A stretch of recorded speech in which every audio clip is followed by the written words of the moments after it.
ప్రస్తుత లోకములో అనేకమైనటువంటి పరిస్థితుల ప్రభావాలు మనం ఎదుర్కొంటూ ఉన్నాం. అటువంటి పరిస్థితుల్లో దేవుని యొక్క లేఖనము నిత్యము మనలను దర్శించుచు దేవుని యొక్క వాక్కు ద్వారా మనము బలపరచబడుచు ఉన్నాం. వాక్యము ఏ రీతిగా ప్రభు మనకు అనుగ్రహించారో దేవుని పరిశుద్ధ గ్రంథంలో మనం చూడగలిగినట్లయితే ఎఫెసీయులకు రాసినటువంటి పత్రిక 6వ అధ్యాయము 17వ వచనములో దేవుని వాక్యమనే ఆత్మ ఖడ్గమును ధరించుకొనుడి. పరిశుద్ధ లేఖనములో ఉన్నటువంటి వాక్యము మనకేమైందంటండి, ఆత్మ ఖడ్గముగా ప్రభు మనకిచ్చారు. సర్వసాధారణంగా ఖడ్గం అనేది దేనికి ఉపయోగిస్తాం? అనేకమైనటువంటి పరిస్థితుల ప్రభావాలు మన జీవితాల్లో ఎదుర్కొన్నప్పుడు వాటిని జయించడానికి మనము ఖడ్గాన్ని ఉపయోగిస్తూ ఉంటాం. కానీ దేవుని నామం పేరిట రక్షింపబడినటువంటి క్రైస్తవ విశ్వాసికి ప్రభు ఇచ్చినటువంటి వాక్యము ఆత్మ ఖడ్గము లాంటిదంటండి. ప్రతి క్రైస్తవ విశ్వాసి ఈ లోకములో అనుదినము అనేక రకాలైనటువంటి వేదనలు, కష్టాలు, బాధలు, వ్యాధులు మనము నిత్యము ఎదుర్కొంటూనే ఉన్నాం. ఆ పరిస్థితుల ప్రభావాల్లో నుంచి మనము ముందుకు సాగాలి అంటే, విజయాన్ని మనం చూడాలి అంటే గనక దేవుని వాక్యమే మనకు ఒక ఆత్మ ఖడ్గములాగా మనలను నిత్యము నడిపించగలదనే పరిశుద్ధుడైనటువంటి పౌలు గారు దేవుని మాటలో ఉన్నటువంటి ఆ శక్తి కలిగినటువంటి మాటను ప్రభు మనకు అనుగ్రహించారు. అందును బట్టి దేవునికి కృతజ్ఞతాస్తుతులు చెల్లించుచున్నాం. ఈ వాక్యమును ఏ రీతిగా పాత నిబంధన కాలములో తండ్రి అయినటువంటి యెహోవా మోషేతో ఆయన మాట్లాడారో దేవుని యొక్క లేఖనాన్ని మనం చూడగలిగినట్లయితే సంఖ్యాకాండము 12వ అధ్యాయము 8వ వచనములో అంటే మొట్టమొదటి 2 లైన్లు మనం చదవగలిగినట్లయితే, నేను గూఢభావములతో కాదు దర్శనమిచ్చి ముఖాముఖిగా అతనితో మాట్లాడుదును. ఆమేన్. పాత నిబంధన కాలములో తండ్రి అయినటువంటి యెహోవా దేవుని మాట మనకు ఆత్మ ఖడ్గము లాంటిది. ఆ మాట పాత నిబంధన కాలములో తండ్రి అయినటువంటి యెహోవా మోషేతో దర్శనమిచ్చి ముఖాముఖిగా నేను మాట్లాడుదును. ఈరోజు ప్రియ క్రైస్తవ సంఘమా, దేవుని దైవ సముఖానికి వచ్చిన మన జీవితాల్లో పాత నిబంధన కాలములో మోషేతో మాట్లాడినటువంటి దేవుడు క్రొత్త నిబంధన కాలములో ఆ వాక్యమే, ఆ మాటే ఆత్మ ఖడ్గముగా మార్చబడి నా జీవితంలో గర్జించు సింహం వలె అనుదినము అపవాది నిన్ను నన్ను వేధిస్తున్నటువంటి ఈ లోకంలో ఉన్నటువంటి శోధనల నుంచి, వేదనల నుంచి, కష్టాల నుంచి, ఆర్థిక ఇబ్బందుల నుంచి, శరీర బలహీనతల నుంచి నేను ఎదుర్కోవాలంటే వాక్యము, దేవుని మాటను ప్రభు మనకు అనుగ్రహించారు. పరిశుద్ధాత్మ ప్రేరేపణతో లిఖింపబడినటువంటి ఈ మాటలు 1500 మంది ఆథర్సు 40 సంవత్సరాలు వారు రాసినటువంటి జీవ గ్రంథం ఇది. ప్రియ క్రైస్తవ బిడ్డ, పరిశుద్ధాత్మ ప్రేరేపణతో, పరిశుద్ధాత్మ శక్తితో వ్రాయబడినటువంటి ఈ లేఖనాన్ని ఈరోజు నువ్వు ఏ రీతిగా ఉచ్చరించగలుగుతూ ఉన్నావు? ప్రభు ఇచ్చినటువంటి మాట ఒక ఆత్మ ఖడ్గము లాంటిది. ప్రభు నోటిలో నుంచి వచ్చినటువంటి మాట అంటండి ఖడ్గము లాంటిది. ఆయన నోటిలో నుంచి వచ్చినటువంటి మాటను, అదే మాట నువ్వు పలికితే నీకు ఏమైపోయిందంటండి, ఆ వాక్యమనే ఆత్మ ఖడ్గమును మీరు ధరించుకొనుడి. ఆయన నోటిలో నుంచి వచ్చినటువంటి ఖడ్గం అనేటువంటి మాట నీ నోటిలో నుంచి నువ్వు పలికినప్పుడు ఏమైపోయిందంటండి, ఆత్మ ఖడ్గముగా మార్చబడింది. దేవుని పరిశుద్ధ నామమునకు మహిమ కలుగునగాక. ప్రభు యొక్క వాక్యము నిత్యము నీతో నాతో మాట్లాడుచునే ఉన్నది.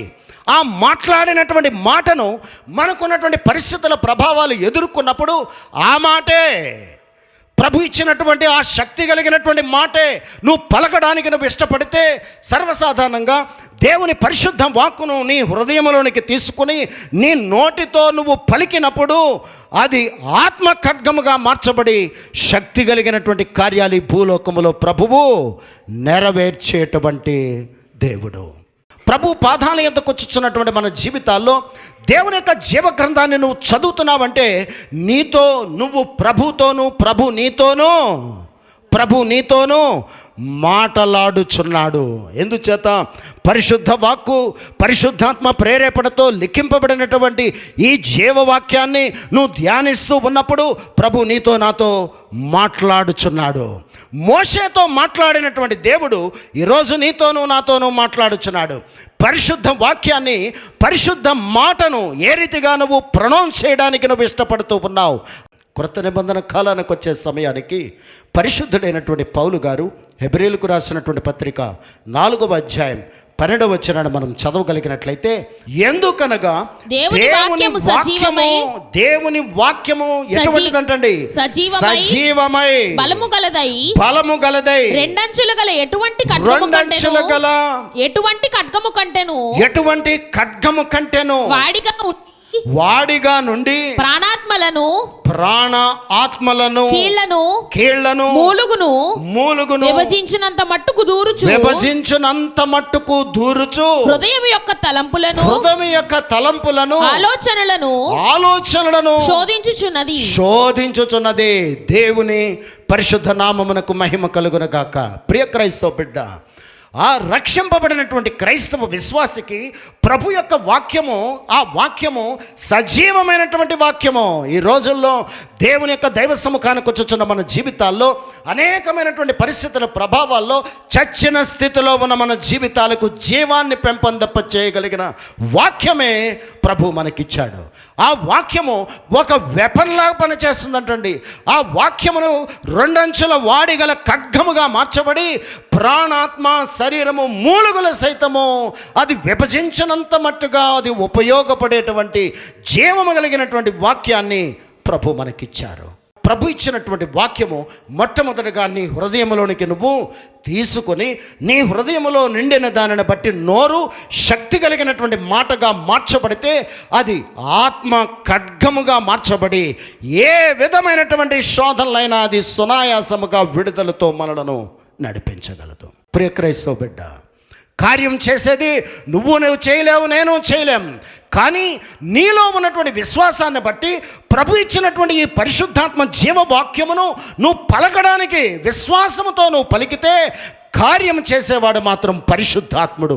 పరిశుద్ధాత్ముడు తన శక్తి కలిగినటువంటి కార్యాన్ని నెరవేర్పు చేయగలిగినటువంటి దేవుడు అన్న విషయాన్ని మనం జాగ్రత్తగా గమనించుకొనవలసినటువంటి వారమై ఉన్నాం. ప్రకటన గ్రంథం 1వ అధ్యాయం 16వ వచనం ఒక్కసారి మనం చదవగలిగినట్లయితే, ఆయన నోటి నుండి రెండంచులు గల వాడి అయిన ఖడ్గమొకటి బయలువెడలుచుండెను. ఆమేన్. ఎవరికంటండి? యేసుక్రీస్తు ప్రభువు నోట నుంచి రెండంచుల వాడిగల ఖడ్గమొకటి బయలువెడలుచుండెను. యేసుక్రీస్తు ప్రభుకే ఆ మాట, ఆ రెండంచుల వాడిగల ఖడ్గం ఆయనకు అవసరమైతే ఈరోజు నీకు నాకు ఎంత అవసరమో ఆలోచన చేయి. ప్రభు అంటున్నాడు, నువ్వు డైరెక్ట్గా నాతో నువ్వు డీల్ చేసుకో, నేను సూటిగా నీతో మాట్లాడతాను, నీ సమస్య నుంచి సూటిగా నీకు విడుదలిస్తాను. అటువంటి జీవము కలిగిన మాట ప్రభు మనకిచ్చాడు. ఆ మాట నీ నోట నిత్యము నువ్వు పలకాలి. సర్వసాధారణంగా ఏమండి, కొంతమంది మాకు గ్యాస్ట్రైటిస్ ఉందండి, బాధ వచ్చినా బాధ రాకపోయినా లేచి లేవగానే గ్యాస్ ట్యాబ్లెట్ వేసేసుకున్నామండి అంటున్నారు. ప్రియ క్రైస్తవ బిడ్డ, ప్రభు మనకి జీవము కలిగినటువంటి వాక్యం ప్రభు మనకిచ్చాడు. ఏ విధమైనటువంటి వాక్యం ప్రభు మనకిచ్చాడండి? ఈ దినము శోధన వచ్చినా రాకపోయినా లేచి లేవగానే ప్రభు యొక్క మాట నువ్వు పలుకు. గ్యాస్ ట్యాబ్లెట్ మింగేస్తున్నావు కదండి, వచ్చినా రాకపోయినా ఉదయం వేసేస్తున్నావు అండి అంటున్నారు. ఈ దినం ఏ శోధన మనకు సంభవిస్తుందో మనకు తెలియదు. నువ్వు లేచి లేవగానే న్యూస్ పేపర్ జోలికి వెళ్ళొద్దు, నువ్వు లేచి లేవగానే సెల్ ఫోన్ ఆన్ చేయొద్దు, నువ్వు లేచి లేవగానే టీవీలు ఆన్ చేయకండి. మొట్టమొదటిగా నువ్వు లేచి లేవగానే, ప్రభువా మా జీవితంలో ఈ దినము మీ జీవము కలిగినటువంటి మాటతో మేము లేచేటట్లు చేయి ప్రభువా. మీ జీవవాక్యము శోధన వస్తుందో శోధన రాదో, తర్వాత గ్యాస్ వస్తుందో గ్యాస్ రాదో, ట్యాబ్లెట్ అయితే మింగేశారండి. కానీ ఈ దినము ఏ విధమైనటువంటి పరిస్థితి మా జీవితంలో వస్తాయో రావో మాకు తెలియదు, కానీ మీ వాక్యము నా నోట ఉంచినటువంటి లేఖనాన్ని ప్రతి నిత్యము నేను పలికేటట్లు చెయ్యి ప్రభువా. లేచి లేవగానే ప్రభు యొక్క జీవము కలిగినటువంటి మాట నువ్వు పలికితే నీ శరీరాన్ని కూడా అది టచ్ చేయడానికి ప్రభువు అంగీకరించేటువంటి దేవుడు కాదు. అటువంటి పరిశుద్ధ మాటను నిత్యము నువ్వు నేను పలికి ఈ లోకంలో వచ్చుచున్న శోధన నుంచి ఆ పరిశుద్ధాత్మ దేవుడు సంపూర్ణమైనటువంటి విడుదలతో మనల్ని నడిపించును గాక. ఆమెన్.